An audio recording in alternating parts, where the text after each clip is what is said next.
shadow of London's Westminster Abbey in Central Hall is held the first meeting of the General Assembly, United Nations Organization. At the entrance to the hall, crowds congregate to watch the arrival of the delegates. Hundreds queue in the hope of getting one of the 300 seats allotted in the public gallery. Public interest runs high all over the world in the initial meeting of UNO. A spirit of optimism in the success of the great undertaking prevails among the delegates from 51 nations as they arrive for the opening session.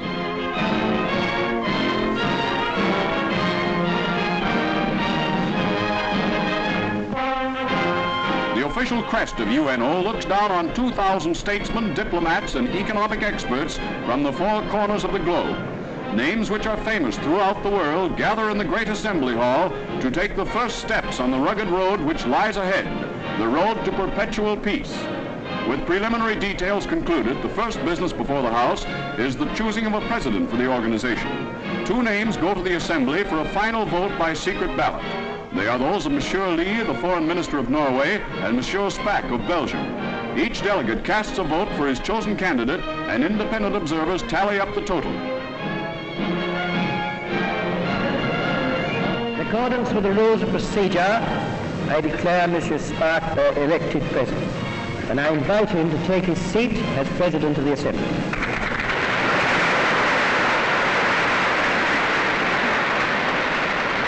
Taking over from the temporary chairman, Monsieur Spack assumes control. He is elected by a majority of 5 votes. Lee of Norway, 23, Spack of Belgium, 28. Il faut maintenant déclarer ouverte la première séance de la première Assemblée des Nations Unies. So opens UNO's first session. In it is placed the sacred trust of millions who look forward to the maintenance in future years of prosperity and goodwill under the banner of universal peace.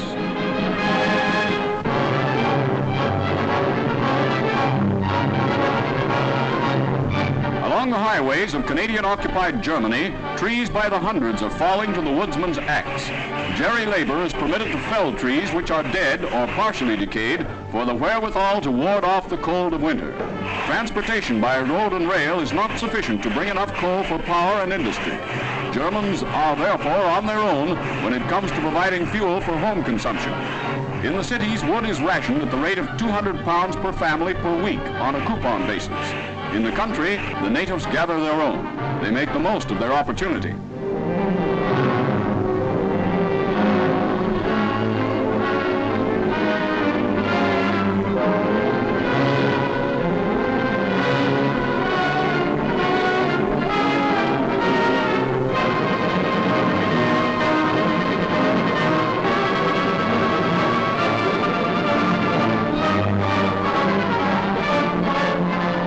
Another widely used fuel is peat, and nearly every house has its peat pile. Cut during the summer, it has been piled to dry. Now it is proving a handy commodity as the winter winds howl.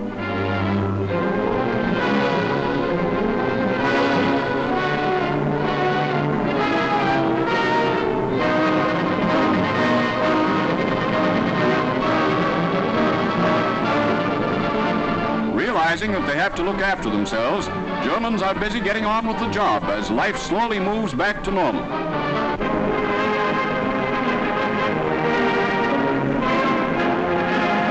On the square at CRU Aldershot, Field Marshal Alexander presides at a ceremony in which the Lake Superior Regiment is the star attraction. Lieutenant Colonel Parker, OC of the unit, greets the inspecting party, which includes Lieutenant General Murchie, Chief of Staff of CMHQ, and Brigadier Blackadder, OC of CRU. Canada's future Governor General inspects the regiment.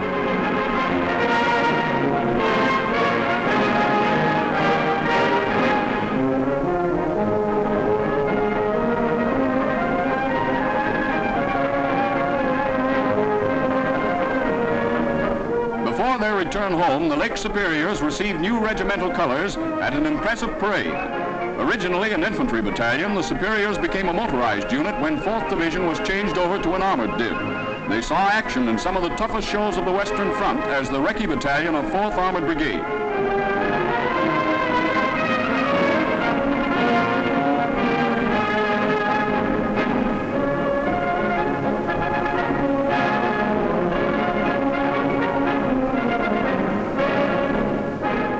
colors to take with them, the lads from the Lakehead, after a job well done, are headed for the boat which will take them home.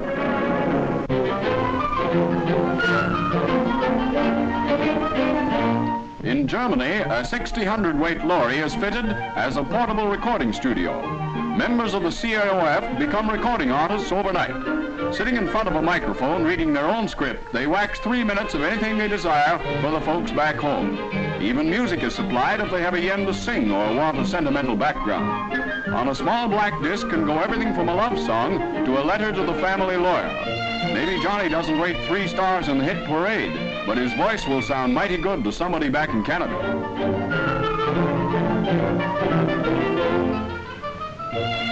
On completion, the disc is wrapped and mailed to its destination. To his loved ones, Johnny's voice will win an Oscar, and all for the sum of 2 marks.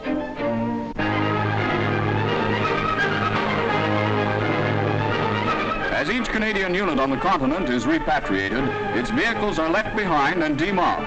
First of all, the RCEME carry on the gigantic task of classifying and documenting each unit of transport. Every one is given its type mark, and a receipt for it is handed over to the driver. From there on, they become the responsibility of the personnel in charge of the Canadian Army vehicle demobbed park.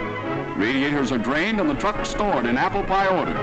The great Arnhem Airport, which the Germans were developing into one of the most important airfields in Western Europe, is the scene of the concentration. Up to date, approximately 36,000 vehicles are stored in the park, and more arrive daily. The transport which carried a victorious army all the way from the beaches of Normandy to the broken bastions of the Reich has seen its last engagement.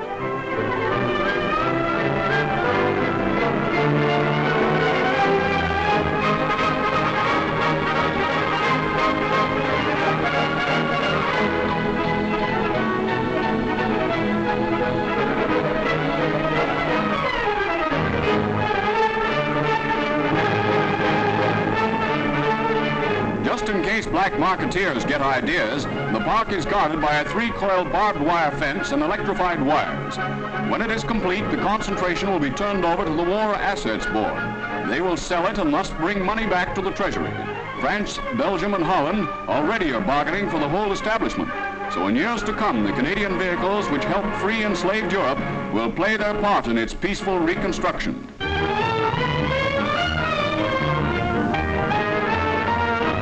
The boom town of Yellowknife in Canada's Northwest Territories hits news headlines again as a rich gold fault is found directly under its main street. In the summer of 1945, one of the greatest hard rock gold rushes of history was on. Ever since, prospectors have been swarming into the north in quest of the magic metal. More than 10,000 claims are now filed with the Dominion government. Overnight, Yellowknife springs up from a tent town into a city of shacks. Most commodities must be hauled over 1,000 miles by rail and water, or if you're rich, by air. Trails of yesterday become the streets of today. Men stampede to get set before the winter freezes them in at 50 below. As merchants with an eye for business open their shops, many great mines of the future spring into being.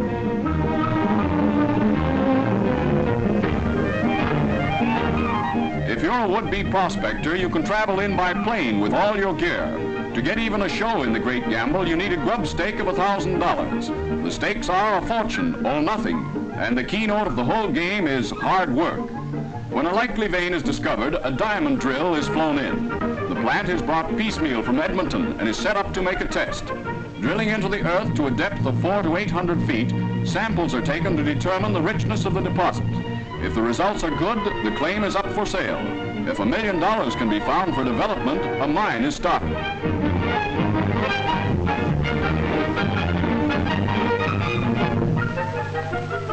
Day by day, the ceaseless hunt goes on for the precious mineral. The modern prospector is often a college-trained geologist. He uses modern methods in his search. When a vein is discovered, it is compass checked and claim posts are set up. The next step is to file the claim and a new mine is born. Samples are taken back to town for smelting and analysis.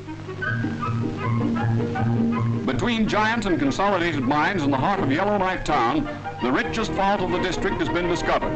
Now the whole town must be moved to expedite working the vein. So a war of movement is fought for gold in the world's greatest boom town, Yellowknife.